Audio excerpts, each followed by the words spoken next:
こんにちは、なのはです。サムネイルの通り日本に本帰国したので、近況や今後のチャンネル方針などお話しします。よかったら最後まで見ていってください。お久しぶりの動画更新となりました。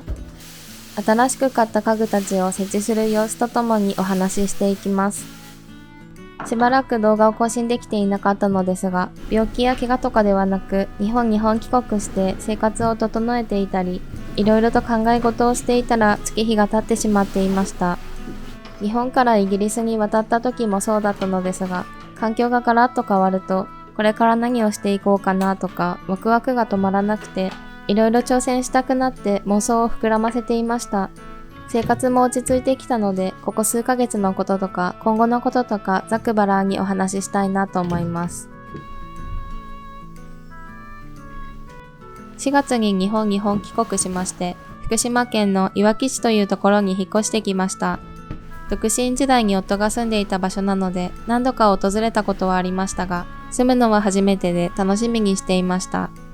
今のところは過ごしやすくて気に入っています。新幹線は通っていないので、東京までは特急日立に乗って2時間から2時間半くらいです。海沿いなので魚が新鮮で美味しいです。福島県はお米の生産が盛んで、日本酒の種類もたくさんあるので、いろいろと飲んでみるのも楽しみです。いわきについて最初に飲んだのはゆりというお酒で、名前が可愛いなと思って飲んでみました。すっきりとしていて美味しかったです。スーパーに行くと地酒コーナーがあって見て回るのが楽しいです。最近はクロスバイクを購入したので、海沿いをサイクリングしたり、いろんな場所に行ってみたいなと思っています。これサイドテープがね、それでさ、コーヒーとかこう飲みながらテレビが見れるじゃん。ご飯こねたなんか汚しちゃいそう。少し話を戻して、イギリスから日本への引っ越しについてお話ししていきます。引っ越し荷物は引っ越し業者さんにお願いをして、航空便と船便に分けて輸送していただきました。航空便の方が値段が高くて早く到着します。3月末に荷物を引き渡して、自宅に届いたのはゴールデンウィーク前だったと思います。船便の荷物が届いたのは7月になってからでした。荷物を渡してからゴールデンウィーク頃までに必要なものはスーツケースに入れて持って帰ってきました。羽田空港に到着してからはスーツケースを自宅まで配送してくれるサービスがあるので、それを利用しました。日本に帰国してすぐの頃は浦島太郎の気分でした。私にとっては2年半ぶりの日本だったわけですが、いろいろと機械化されていてびっくりしました。商品バーコードの読み取りまでを店員さんがやってくれて、その後は機械で決済するわけですが、私は店員さんにクレジット払いでお願いしますと言ってしまって、機械で支払いをするようにと何度か誘導されました。続いて今住んでいるアパートについてお話しします。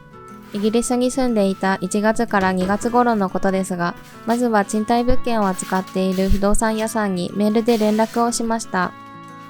話を伺ったところ、内見から契約までオンラインでできるということで、物件探しを始めました。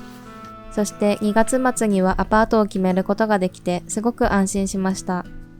日本からイギリスに行った時は、しばらくホテル暮らしをしながらアパートを探していました。その時は1ヶ月くらいで入居できたのでラッキーでしたが、それでも1ヶ月のホテル暮らしはしんどかったです。今回はオンラインで契約ができて、帰国したらすぐに入居できる状態にできたので、本当に良かったです。イギリスから日本に引っ越してきて、いろいろと手続きも必要だったわけですが、なかなかうまくいかなくて大変だったので、そのお話もしようかなと思います。まず第一に、転入手続きが必要でした。ホームページを見ると、パスポートと戸籍謄本、戸籍の符表が必要とのことでした。ちゃんと調べてはいなかったですが、マイナンバーカードがあればコンビニで戸籍謄本と戸籍の符表は取得できるかなと思っていました。そしてコンビニへ行ってみると、私も夫もマイナンバーカードのパスワードを忘れてしまっていて、ロックがかかってしまいました。市役所に行って相談してみたところ、本籍地の役所に行けば取得できるということでした。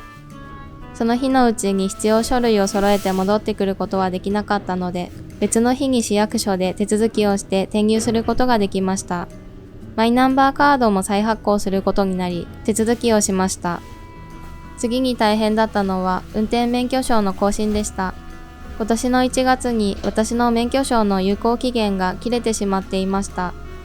いくつか条件があるのですが、私の場合は海外に住んでいたというやむを得ない理由があったので、免許証を再申請することができました。ただその場合は、普段の免許更新とは違って住民票が必要でした。よく調べなかったのがいけないのですが、住民票を持たずに免許センターへ行ってしまいました。その日は手続きをすることができず、また別の日に免許センターへ行くこととなりました。めんどくさいしなんとかなるかなと思って調べることを怠った結果、もっとめんどくさいことになってしまった出来事でした。最後に今後のことについてお話ししたいと思います。今後のチャンネル方針としては出せていない動画がたくさん残っているので、少しずつ編集して更新していけたらいいなと思っています。一番古いものだと2年前の動画もあって、どんどん古い情報になってしまうし、私自身の編集スピードも遅いからどうしようかなとも考えていました。でもせっかく撮影した映像があるわけだし、私だからこそ伝えられることもあるかなと思うので、頑張って編集したいと思っています。他にも一つの大きな目標を決めたので、ちょっとだけお話しさせていただきます。今回のイギリス生活がすごく楽しかったこともあるし、他にもいろいろな理由があって海外就職を目指してみようと考えています。とはいえ、まだ具体的には考えられていなくて、夫ともよく相談しなければいけないことで、今のところは実現できる見込みが全くない状態ですが、いつかこのチャンネルで別の国での生活をお届けできる日が来たらいいなと思っています。まずは今まで頑張りたいと思いつつもうまくいかなくて逃げてしまっていた英語とちゃんと向き合うところから始めます。そんなわけで近況と今後についてお話ししました。今後も応援してもらえたら嬉しいです。この動画は以上となります。最後までご視聴いただきありがとうございます。このチャンネルではヨーロッパ旅行を中心に動画を更新しています。感想などをコメントしてもらえると嬉しいです。高評価とチャンネル登録もよろしくお願いします。ではまた次の動画でお会いしましょう。なのはでした。